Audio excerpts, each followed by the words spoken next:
What's up, dudes? Max here. As a follow-up to the reaction video you guys might have seen, but regular Goku and regular Vegeta officially announced beyond the first magazine scans. Actually saw a trailer and they look pretty good. They don't look absolutely amazing, but I'm curious how they're going to play, and I'm curious if their combo structure or style is going to be different than many characters, so we can properly do some Goku, Goku, Goku, or Vegeta, Vegeta, Vegeta teams. Should be fun. In addition to that, there was a big piece of news that popped up yesterday that I really wanted to talk about, and it was in relation to the Switch version of Dragon Ball FighterZ, which was announced at E3, and that's going to be coming up fairly soon, especially since Bandai Namco is announcing an open beta test that's going to be happening in August, as the game is going to be released on September 28th. Now, the interesting thing about this is that they want to test a lot of the new local multiplayer features, and a lot of this stuff is things I kind of wanted to discuss because I think it's important for fighting games, much less. It's stuff that usually isn't included in a lot of fighting games nowadays, and it's modes specifically focused on fun.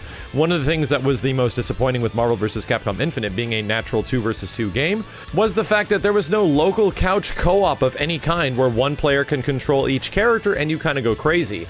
One of my favorite modes in fighting games of all time is Dramatic Battle in the Street Fighter Alpha series, which is in some other games as well, and I think it's just a stupid amount of fun for you and a friend to go in and kick butt against a whole bunch of characters in the roster, if not fight multiple other characters. And they later added it in Street Fighter Cross Tekken, where you can do 2 vs. 2 modes.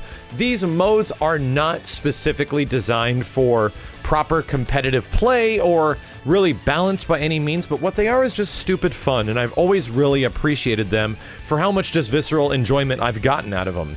Now, the thing is, a lot of games don't do this nowadays, and I'm glad that Dragon Ball FighterZ is catching on, even though it would have been great if it was there at launch. But Bandai Namco did announce that the Switch version will feature 2 vs. 2 and 1 vs. 1 matches, which is awesome considering that'll actually change up the game quite a bit.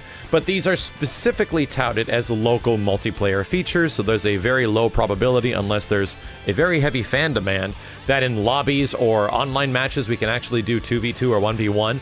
I really hope they change that in the future. We don't need ranked matches where it's like anything but 3v3. I think 3v3 is the way the game is designed. That's the way ranked matches should be. But if you just make a lobby with people, you should be able to choose what type of game mode it's going to be. 3v3, 2v2, 1v1.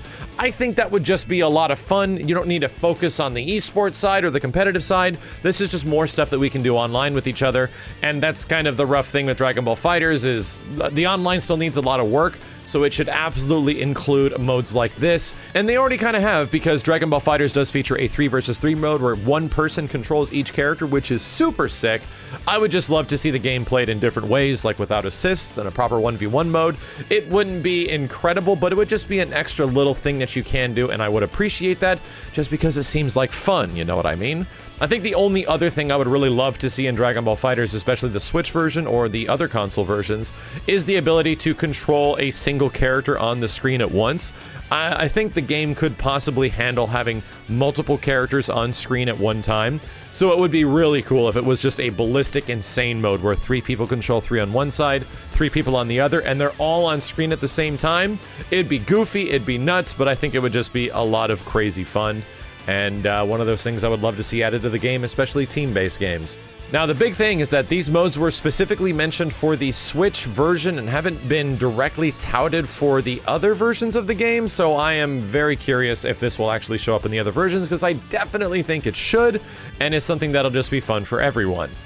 Now, the other huge announcement came from information that was on a Dragon Ball FighterZ stream officially the other day, specifically going over some future changes they have with the game, talking about the Switch version, and more specifically talking about characters that will be balanced in the next patch. You heard that right. From this image specifically, all these characters are going to receive balance adjustments in the form of nerfs or buffs in the next patch, and some of these might be familiar to ones we already saw from the previous character balance patch. And if you go back to that previous balance patch and you start remembering what they changed, there was a lot of stuff changed with like Android 16, and some things definitely changed the way the overall game is played. There was like block string stuff that was changed in Adult Gohan. While those changes did appear to be very minor at the time, they did sort of ramp things up quite a bit. Between Vegeta not having his assist be a total lockdown, you can dash through it, they seemed like minor changes, but overall a lot of those characters still ended up being really good.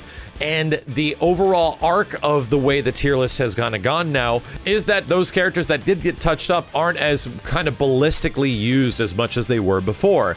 So I'm very curious going forward with the huge amount of characters they have on here now. There's way more than I thought there would be. I think a lot of people forgot that characters like Frieza, if not like Hit, were even in the game. I love playing some of these characters, and I really enjoy playing Hit, and I'm very, very, very much anticipating what they're going to do, but I am not anticipating it for it to be too crazy. I think they're going to be very focused on how they're going to adjust characters in the first version of Dragon Ball FighterZ, and the one we're playing right now, until like a later big-ass update that we're going to get a Dragon Ball FighterZ Z or a Dragon Ball FighterZ XR, you know, the next version. I think we're going to see small changes per character on here. I almost feel that there's an overall meme with this game where Cell's going to get buffed again for some reason, because that's what they did with Johnny in Guilty Gear. I would not even be surprised if Cell gets buffed, but this possibly has me the most excited, even over Goku and Vegeta showing up in the game under their base versions. I really want to see what their direction is with some of the characters in here, because the other thing they mentioned was the specifics of a few other characters that they want to sort of balance the roster out and make sure that everyone gets a similar tool set to Super Saiyan Goku, Goku Black, Super Saiyan Vegeta, and Adult Gohan. And they mentioned those are the characters they're specifically targeting, that they're not going to buff, they're not going to nerf them. They want everyone else to sort of be balanced around those characters because they feel they represent kind of a good, well-rounded character in Dragon Ball FighterZ, and I definitely agree. I've always said that about Goku Black and even regular Goku and Vegeta. These characters just have a nice amount of utility for all of them. Adult Gohan makes it up in different ways with his normals and damage, while his supers aren't incredible. There are good examples between these four that I think the rest of the characters should be adjusted around, but at the same time, we need to keep everyone as unique as possible because Dragon Ball FighterZ already has kind of an issue with every character kind of being homogenized, so I don't want to see everyone be the same in this game. I don't want to see the same combos. I love characters having combo variety. I love characters having neutral variety where they get different movements and stuff of that nature. I would love to see this game sort of take example of Guilty Gear and try to make everyone as unique as possible. And maybe we'll get a hint at that. I really don't think so, just because of the way the previous balance patch was. I think we're going to get some small adjustments, some small changes, and I do really, really, really hope they focus on the weaker characters getting stronger. That is the most important thing when it comes to balancing a fighting game and what everyone kind of wants. So let's hope they're listening. Let's hope they know that people want to see some different stuff between the usual top 4 characters in this game at tournaments. And that's kind of the natural order of things when it comes to fighting games, especially tag team based fighting games. You're sort of going to get these shells of teams that sort of revolve around a character or another character. So you're going to see it over and over and over again.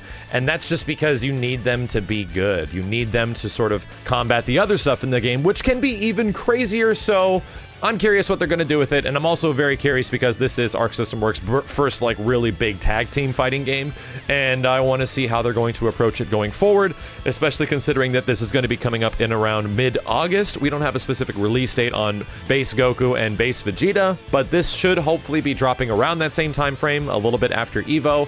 And I'm probably most looking forward to playing Dragon Ball around that time, just because it is going to have a lot of the stuff I've been looking forward to, which is going to be adjustments made to the game overall. As always, guys, thank you a ton for watching. I'll be back with more updates of Dragon Ball FighterZ as soon as possible. My name is Max, and I'll see you next time.